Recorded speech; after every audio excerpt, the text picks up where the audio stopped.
were in Sunday school a few weeks ago.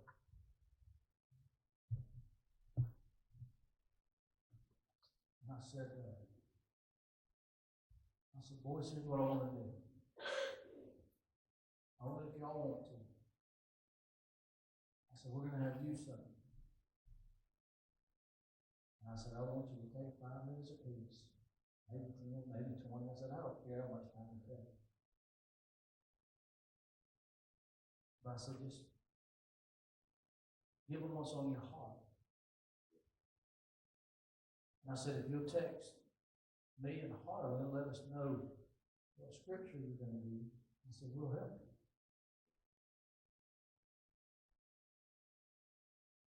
you. And normally, you would have, I don't know about that.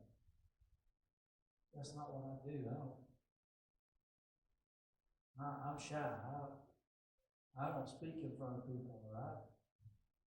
I'm not a preacher. I'm not a this. I'm not a speaker. I'm not that. But immediately, both of them said, sure. Yeah. Wow. And I didn't care if they did it or not at that point because they told me they were willing to. Yeah. Right. Come on, listen. I love these boys, and I'm so proud of them. And I'm so excited to see what God's going to do in their lives and in their future. And I'm so thankful for their parents. Right. And their grandparents. Have them here today and had them here when they were this size. Right. So faithful. And I think they're getting to the age to where they understand that these are things that can't be bought with money. Right. That's right. These are values that you can't put a price on. Right. And I'm so proud of buddy. You take all the time you need. If you take a minute or if you take 20, we'll be just as happy. Okay? I love it.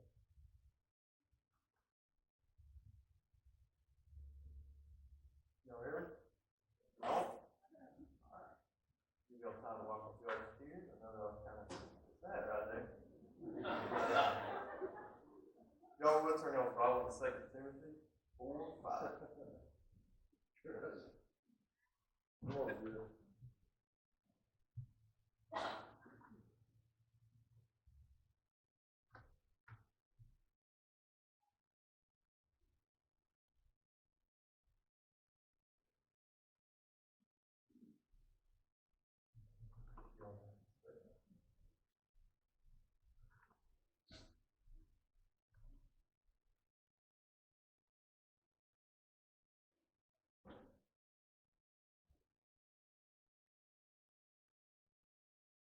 The Bible says, but watch thou in all things, endure afflictions, do the work of an evangelist, and make full proof of the ministry.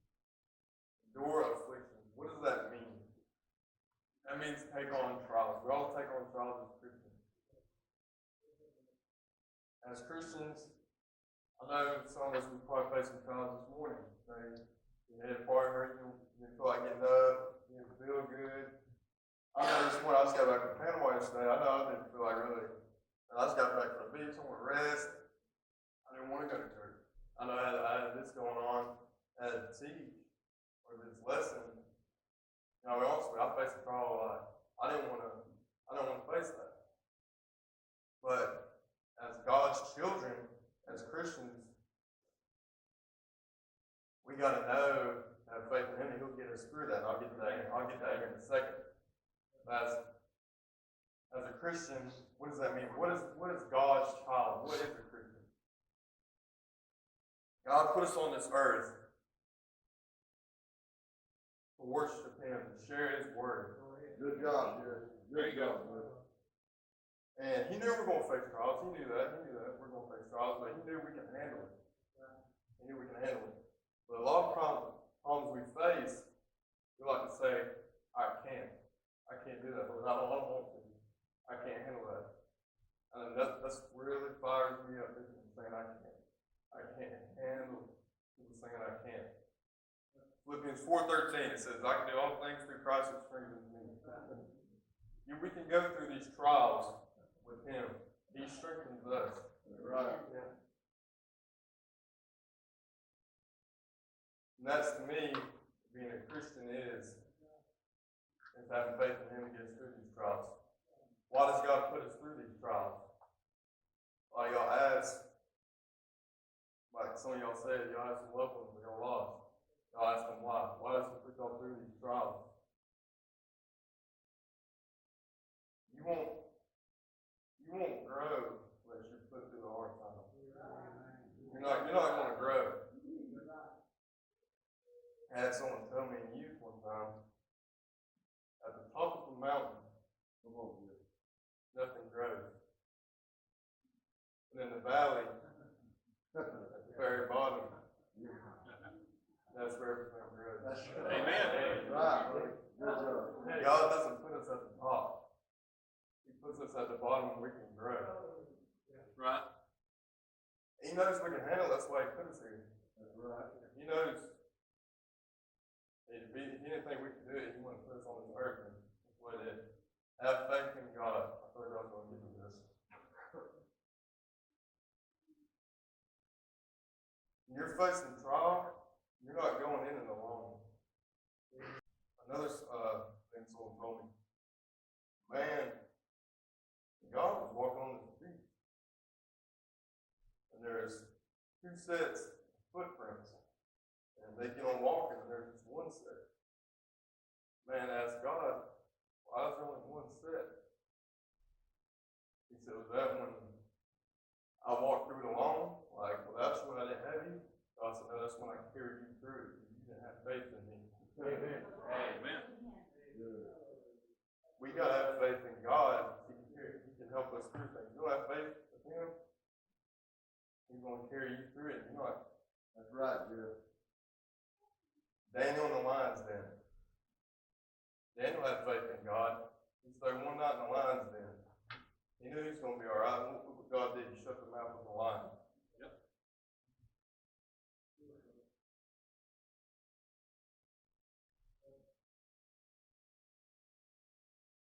A lot of us Christians don't have faith in Him. Sometimes I do things on our own. I like to do things on my own. You can't do it without Him. That's right. You got to have Him 100% through the way. I'm hard-headed. I'm stubborn. Figured Mom did back amen to that. But I can't do it without Him. These sports I play, He's the main one. He's before everything. All right, I'm in the water. My voice is cracking really bad. But He's first over everybody. I have faith in Him.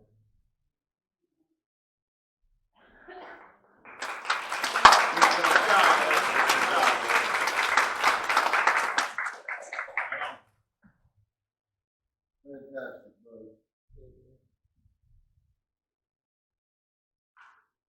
Well, they're doing a hot swap here. Wow. This next little fellow is coming around.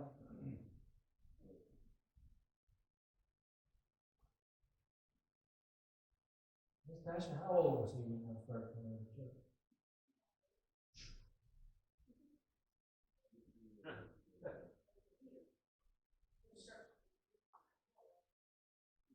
So,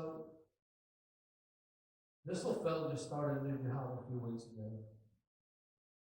Does anybody like Chick-fil-A? Amen. The Lord's favorite. He used to like it. It won't be long. He'll hate it.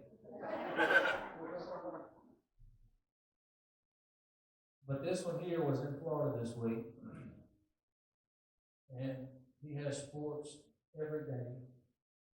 This one here started a new job back and forth to work every day.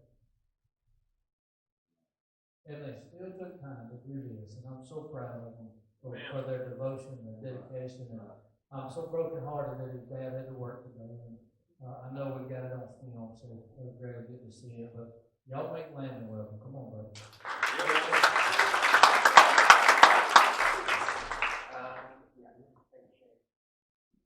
Jesse, that was good. That was really good.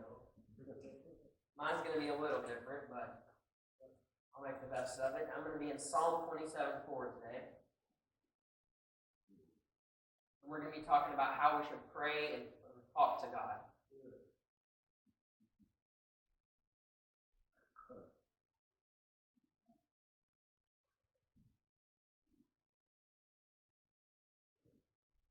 Nowadays, a lot of people don't talk to God like they should, especially the youth, or a lot of youth. You know, we go through our lives thinking we can do it on our own, like he said, and we just can't.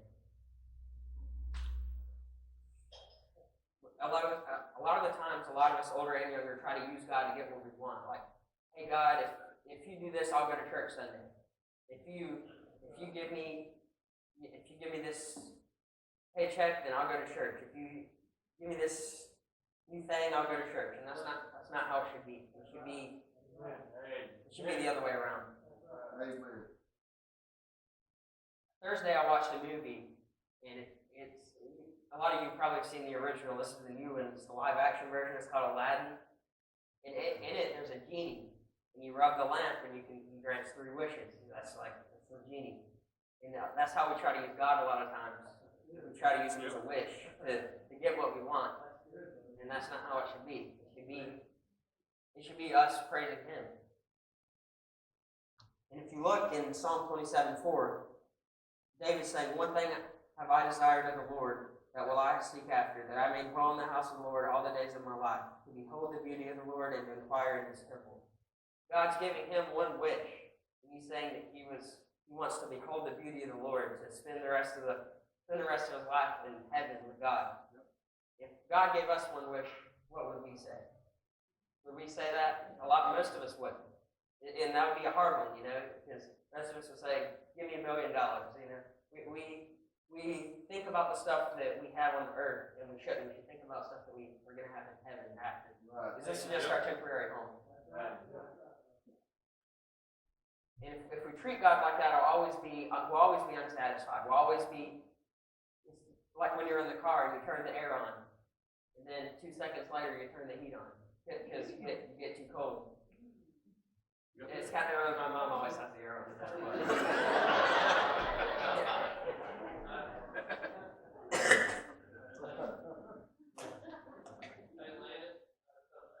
Yes, sir. What was that?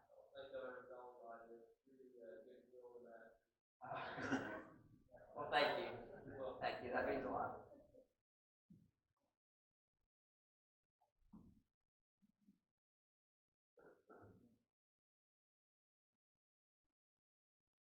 It's just amazing to me that David says that he would want to dwell in the house of the Lord forever. That's just amazing. And I thank you, Shay, for that. And another example of this is in 1 Kings 7. 1 Kings. I'll find the chapter 1 second.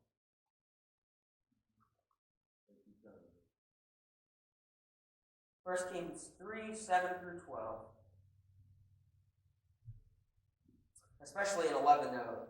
In verse 11, he says, and God said unto him, "Because thou hast asked this king, and hast not asked for thyself long life, neither hast asked riches for thyself, hast asked for thyself understanding to discern judgment." He's giving Solomon one wish, and he says that he wants to have wisdom. And that's just amazing to me. And that's how we should work to be every single day. We should work to be like David, Paul, Solomon. We should work to be like all of them. So I thank you, Shane, for letting us have the opportunity to say something.